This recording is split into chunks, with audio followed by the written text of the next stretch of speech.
This is video 2 for Computer Science 3344, Computational Theory. Last time was a review of grammars. This time, instead of spending even more time on regular grammars, I think we've done about everything with those we know how to do. I'm going to focus on the type 2 grammars. Type 2 are, as I'm sure you know, context-free grammars. I'm going to generalize context-free languages. Those are the languages, the sets of strings that we can generate with context-free grammars. They both have their own little acronym abbreviation, CFL, context-free language. And I know I reviewed last time. I'm going to recall again the production rules. Unlike the regular, the context-free is a little looser in their specification of what productions have to look like. They're like this. A goes to alpha, where a little more rigorously here, where capital A is a single non-terminal symbol, so A is an element of capital V for variable, also known as non-terminals. And alpha, that's a Greek letter, so that's a string of something. That's just the convention for using regular letters and Greek letters. Alpha is an element of the set V union capital sigma star, which is our fancy notational way of saying it can be any string of zeros and not on the zeros, any string of terminals and non-terminals. Alpha versus A. There, that's the review. Here's an example. Example 1. Before I even dive into this and look at example after example, context-free languages, I'm going to go out on a limb, are arguably the most practical, the most useful. I might have just made a generalization I'm not going to be able to back up. I don't know that I can prove that, but you see those a lot in computer science, in language definitions, and so on. Okay, so much for broad generalizations. Example 1, I'm going to call it simple English, about as simple as you can get. But yeah, English grammar, formal grammars in computer science, those are not only related, they're kind of the same thing. We might have something like this, SENT, which is short for sentence, because I don't want to write out sentence. And look at that, my convention. The pointy brackets means that symbol has to eventually be replaced. I use that convention in all my classes, not just in formal languages. Sentence, production rule, that's got to be replaced by a noun, what I'll call a noun P, abbreviation for noun phrase, and followed after that by a verb. Already, we have a production rule that would not be allowed in a regular language. Why not? Well, because that's got 2 non-terminals on the right-hand side. A regular language can only have 1 non-terminal, and only if it's followed by a terminal symbol, or it can only have a single terminal all by itself. I am just not ever going to stop reviewing, am I? Then I've got to say what these can be replaced by, because since I can't stop there, they've got to go somewhere. Noun P can be replaced by art, short for article. Art followed by noun. Or take the same shortcut with these kind of production rules. Noun P could also be replaced by art, pointy brackets, and adj, A-D-J, short for adjective, and then a noun. So again, of course, there could be more than one way to replace this single non-terminal on the left with some string of terminals and non-terminals, and here we have a choice, 2 different ways. The verb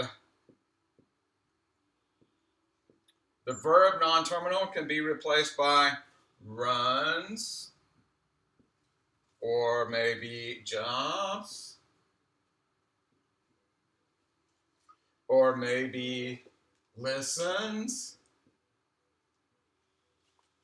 Now, if you were listening and not watching what I was writing, you might not have realized I didn't put pointy brackets around these. There's another convention. No pointy brackets means that is an element of capital sigma. This is a terminal string here.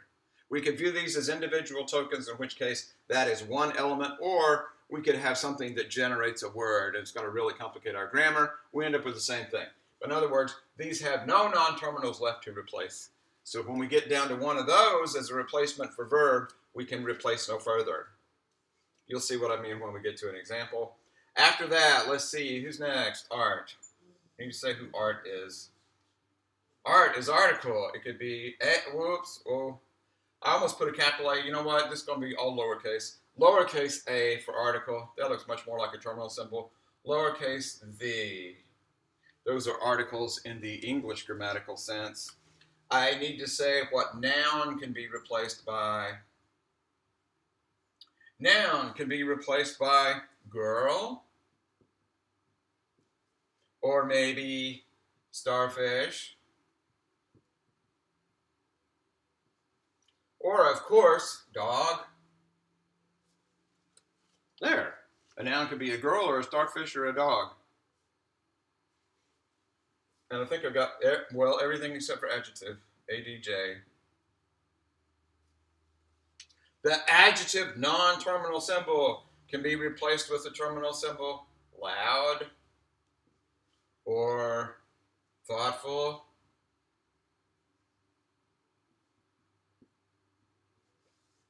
or huge or any number of adjectives that you could think of.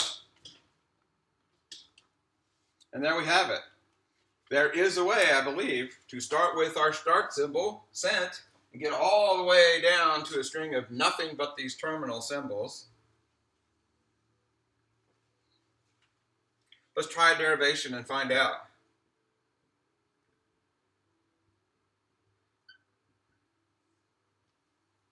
Derivation. I have to start with the start symbol, cent. And since I'm running perilously low on board space, I'm going to violate, well, no, I'm not. I'm going to just do columns. I was going to say I was going to do this derivation across this one big row. That is so ugly. I know it saves a little paper, it saves a little whiteboard space, but it's just not worth it. Okay. Sentence has to be, there's no choice here, a noun phrase followed by a verb.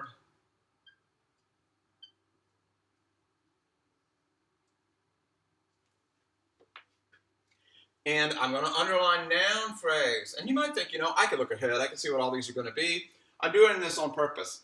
By convention, again, unless otherwise specified, we're always going to do what's called a leftmost derivation. We're always going to replace one non-terminal symbol, and it's whatever the first one is on the far left that we have the option to replace. That way, why would we do that? Well, remember, if we follow conventions, it's a lot easier to understand what everybody else is doing. So if I only replace the leftmost non-terminal, and you only replace the leftmost non-terminal, then we're going to get the same derivation for a sentence, or at least that's the goal. Let's see what happens. We might get different sentences. Noun phrase, I'm going to choose the second more elaborate option, just because I'm a masochist. Art, followed by edge, followed by noun. Now all of that is a replacement just for noun phrase.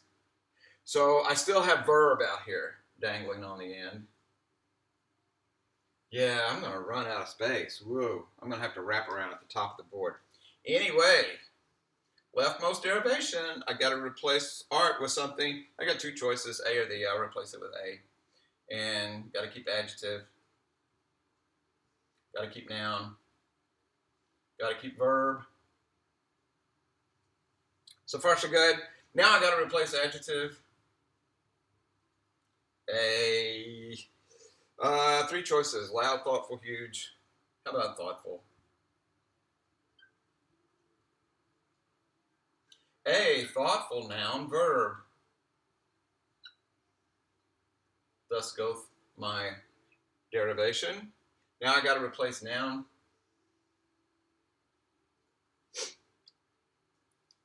I can squeeze two lines in here. I know I can. These are trying times. We have to put forth extra effort. A, thoughtful. Oh, that's the obvious choice. A thoughtful starfish. Verb. One more replacement. I can do it. I can do it. I feel good. I feel strong. I think I can do this. A thoughtful starfish listens.